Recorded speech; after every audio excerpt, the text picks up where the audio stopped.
मध्य प्रदेश के सबसे बड़े व्यापारिक संगठन ग्वालियर के चैम्बर ऑफ कॉमर्स के 18 जुलाई से पहले चुनाव होने सुनिश्चित हो चुके हैं। हमारे साथ प्रवीण अग्रवाल जी हैं जो पहले चैम्बर ऑफ कॉमर्स के अध्यक्ष रहे हैं।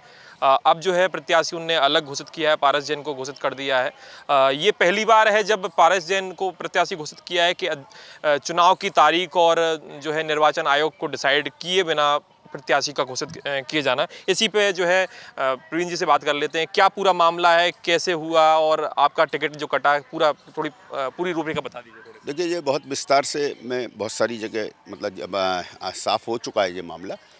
और ये बात सही है कि चैम्बर चुनाव में मेरे को जितना अनुभव है उसके मुकाबले में पहली बार देख रहा हूँ कि निर्वाचन की तिथि नहीं है, निर्वाचन अधिकारी नहीं है और प्रत्याशी की घोषणा हुई है। हालांकि नीति निर्धारकों ने इसके विषय में सोचा होगा और वो इस बात को समझा भी होगा और जो उनको उचित लगा वो किया होगा। और इसीलिए शायद उनका जो क्या मकतब है वो वही बता सकते हैं, लेकिन हुआ पहली बार ऐसा मैं कह सकता हूँ।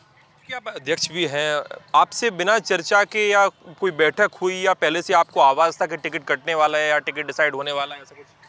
देखिए, टिकट कटना, टिकट डिसाइड होना ये आभास जैसी कोई बात ही नहीं थी। उस दिन जो बैठक थी तो मेरे को लगता है कि मेरे अलावा वहाँ जितने लोग उपस्थित थे शायद किसी को भान नहीं होगा कि आज प्रत्याशी की नामों की घोषणा होगी।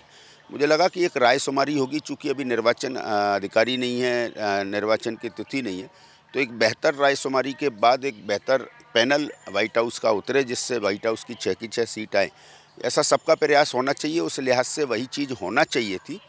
लेकिन शायद नीति निर्धारकों को लगा होगा या उनको कुछ सोचा होगा, इसलिए ऐसा किया गया होगा। सर, आपका 3 साल का जो कार्यकाल रहा, बड़ा बेहतरीन कार्यकाल रहा। व्यापारियों के बीच आपकी बहुत मजबूत पकड़ है।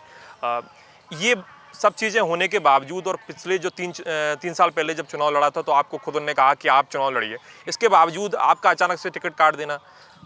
देखिए, 2011 और 2023 ये 2 ऐसे निर्वाचन वर्ष थे जिस वर्ष मैं चुनाव लड़ने के लिए तैयार नहीं था, मानसिक रूप से भी तैयार नहीं था। और मैंने हाउस में ये बात कही भी थी कि मेरे को ये चुनाव नहीं लड़ाइए, क्योंकि मैं जिस मानसिक रूप से जिस पद के लिए आप मुझे चुनाव लड़ा रहे हैं उस पद पे मैं मानसिक रूप से तैयार नहीं हूँ।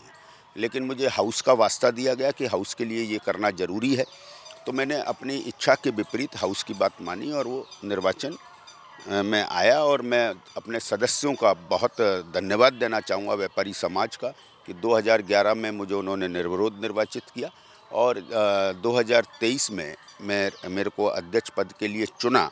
और उस चुनने के बाद मैंने इस पद को सदैव सेवा का पद माना है और 1 मिनट के लिए भी अपने अंदर ये भान रखे कि मैं चैम्बर का अध्यक्ष हूँ तो मैं कुछ उसका मेरे अंदर अहम हो, ये अहम और वहम से मैं सदैव दूर रहता हूँ।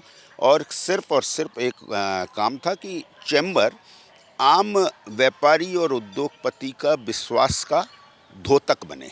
जब किसी आम व्यापारी, चाहे वो चैम्बर का मेंबर है अथवा नहीं है, तो उसकी बात सुनने वाला कोई हो, उसको ये भरोसा हो कि जब मेरी कोई बात नहीं सुन रहा है तो चैम्बर ऑफ कॉमर्स जैसी श्रीमंत माधव महाराज प्रथम के द्वारा स्थापित 26 मई 1906 की 121 वर्ष पुरानी संस्था है जो मेरी पीड़ा को सुनेगी और न केवल सुनेगी बल्कि उसके निराकरण का प्रयास करेगी।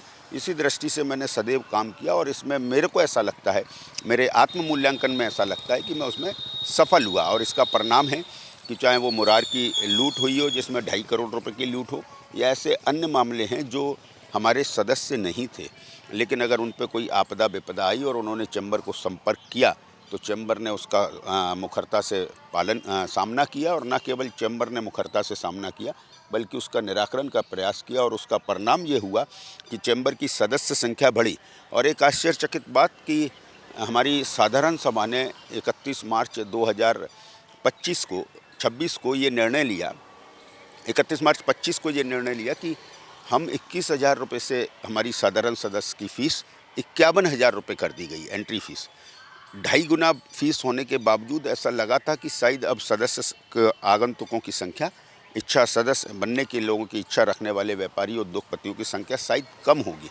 लेकिन चैम्बर के ऊपर, चैम्बर की कार्यप्रणाली से जो भरोसा हुआ, तो आज भी चैम्बर ऑफ कॉमर्स में सदस्य बनने के लिए वेटिंग में फॉर्म हैं, लंबित फॉर्म हैं। चूँकि हम 31 मार्च 26 के बाद सदस्य नहीं बना सकते थे, इसलिए वो फॉर्म आज भी वेटिंग में है, जो आने वाली नई कार्यकारिणी उस पर विचार करेगी।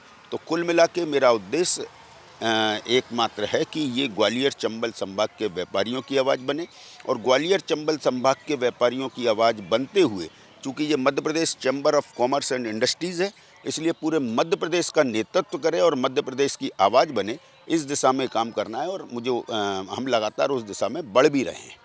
तो जिस तरीके से, क्योंकि ये जिस तरीके से टिकट आपका कटा और पारस जैन को टिकट मिला, ये एक जो है राजनीतिक दो गुटों को जोड़कर देखा जा रहा है। एक सिंधिया गुट से आपको जोड़कर देखा जा रहा है और पारस जैन को नरेंद्र सिंह तोमर गुट से देखा जा रहा है ना। ये कहीं ना कहीं जिस तरीके से एकदम से टिकट घोषित हो जाना, आपका टिकट कट जाना, इसमें कहीं ना कहीं एक आपको लग नहीं रहा है कि कुछ जो अंदर से राजनीति कोई हुई है? देखिए, ये बात मेरे कहने से कुछ नहीं होगा, मैं उसको कहूँगा भी तो बायस लगेगी। मुझे लगता है कि ये अवलोकन सदस्यों को करना चाहिए, और अगले निर्वाचन में हो सकता है कि वो इसका आत्ममंथन जरूर करेंगे, और आत्ममंथन करने के बाद एक बेहतर निर्णय देंगे।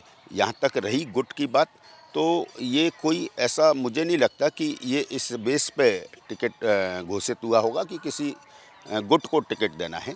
लेकिन अब जो नीति, ये सारी चीज़ें मैं इसका जवाब नहीं दे सकता, ये इसको निर्णय लेने वाले ही बता सकते हैं। आपके जो समर्थक हैं उनमें भी काफ़ी रोष है और काफ़ी चर्चाएं हैं कि जिस तरीके से आपका टिकट काट दिया, क्योंकि आपकी उम्मीदवारी जो है काफ़ी मजबूत थी। आपने उनसे दरख्वास्त भी की कि हमें जो है टिकट दिया जाए, मेरी विदाई जो है अच्छी होनी चाहिए। क्या पूरा किस्सा?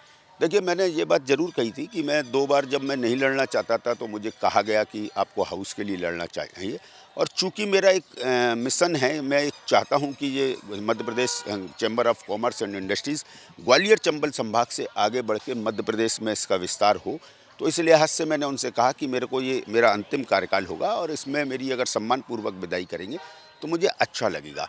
तो लेकिन जो निर्णय हुआ, अब उसकी बात जो आप बात कर रहे हैं समर्थकों में रोष की, तो समर्थकों में रोष नहीं, ये जो मैं फील कर पा रहा हूँ, जो सोशल मीडिया और न्यूज़ चैनलों और अखबारों के माध्यम से पढ़ पा रहा हूँ, जो मेरे पास आ रहे फ़ोन कॉल, आ रहे मैसेज, जो लोग मिलने आ रहे हैं, उससे मैं देख पा रहा हूँ, तो मुझे लगता है कि कहीं ना कहीं ये निर्णय संतुष्ट नहीं कर पा रहा है। और संतुष्ट नहीं कर पा रहा है तो व्यापारी और उद्योगपतियों में, आम जनमानस में, न केवल व्यापारी उद्योग चैम्बर के सदस्यों में, बल्कि जो सदस्य चैम्बर के नहीं हैं वे भी व्यापारी और उद्योगपति उस पर ये अचंबा महसूस कर रहे हैं। तो वो एक हो सकता है, लेकिन मैं इसमें अपना कोई कमेंट्स नहीं डालना चाहता। टिकट कटने के बाद आपकी सिंधिया जी से बात हुई या किसी का ऐसे बड़े व्यक्ति का फ़ोन आया हो? नहीं, निश्चित रूप से किसी से मेरी बात नहीं हुई, और मुझे लगता नहीं कि कोई भी इस लेवल पे नेता, चाहे कोई भी नेता हो, वो इस तरह से हस्तक्षेप करेगा, क्योंकि ये राजनीति का वो नहीं है, ये व्यापारिक संस्था है, और हमें लगता है कि व्यापारिक संस्था को हमें व्यापारी के ही रहना देना चाहिए। व्यापार के लिए, व्यापार और उद्योगपतियों के लिए ही उपयोग किया जाना चाहिए। इसको कदाचित कभी भी राजनीतिक एजेंडे की पूर्ति के लिए या राजनीतिक मंचों के पूर्ति के लिए इस चैम्बर का कभी उपयोग नहीं होना चाहिए, ऐसा मैं सदैव मानता हूँ। जिस तरीके से टिकट उनको मिला है पारस जैन को, उसके बाद आपकी क्या रणनीति आगे की रहने वाली है? अगर वही चुनाव लड़ते हैं तो क्या आप दूसरी पार्टी या अपने अलग तरीके से चुनाव लड़ेंगे, चुनाव में उतरेंगे? देखिए, मैं आपको पहले ही कहा कि जब निर्वाचन अधिकारी की नियुक्ति नहीं है, निर्वाचन की तिथि नहीं है और उम्मीदवार घोषित हो गया, तो ये मेरे हिसाब से मैं उससे सहमत नहीं हूँ।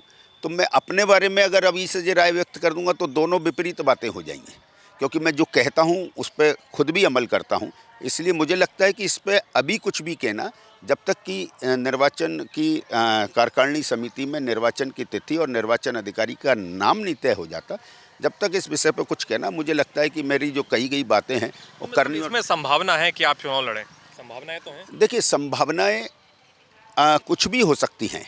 ये तो कदाचित कहना कि मैं चुनाव लड़ूं, वो चुनाव लड़ें, तीसरा कोई और चुनाव लड़े और 5 लोग नॉमिनेशन भर दें जो उस पात्रता को पूरी कर सकते हैं, ऐसी संभावनाएं 50 हो सकती हैं। लेकिन उन संभावनाओं को के ऊपर अभी मुझे लगता है कि चर्चा नहीं की जाना चाहिए जब तक कि निर्वाचन की तिथि और निर्वाचन अधिकारी नहीं तय हो जाए। व्हाइट हाउस की और संगठन की अभी हाल ही में एक बैठक हुई थी जिसमें आपको नहीं बुलाया गया, आप पहुंचे भी नहीं, आपने कहा मुझे बुलाया नहीं गया, मेरे पास आमंत्रण नहीं था। क्या पूरा क्यों नहीं बुलाया गया, क्या लग रहा है आपको? देखिए, मैंने ये मतलब मेरे पास कोई फ़ोन कॉल नहीं था। सवेरे 5:30 बजे का एक मिस्ड कॉल मैं आज देख रहा था, जब मैं चूँकि इस दौरान बहुत फ़ोन कॉल आ रहे थे और मैं लोगों को जवाब भी नहीं दे पा रहा था। मैं उसके लिए भी क्षमा प्रार्थी हूँ कि नहीं तो मेरी आदत है कि जितने भी कॉल आते हैं मैं उसको अगर नहीं उठा पाया हूँ तो सबको बात करूँ। लेकिन पिछले 28 तारीख से अभी तक का ये सिलसिला है कि मैं लोगों के फ़ोन मिस्ड कॉल हैं, इतने फ़ोन कॉल हैं और मिस्ड कॉल हैं, तो मैं सब पे बात नहीं कर पा रहा हूँ, कई छूट रहे हैं। तो मैं आज एक लिस्ट देख रहा था कि पिछले दिनों में कितने मोबाइल पे बात नहीं कर पाया, तो सवेरे 5:30 बजे का एक मिस्ड कॉल मेरे इस पे पड़ा है, जो श्रीमान पारस जैन जी का है। लेकिन मुझे नहीं लगता कि सवेरे 5:30 बजे उनने मुझे आमंत्रण के लिए कॉल किया होगा।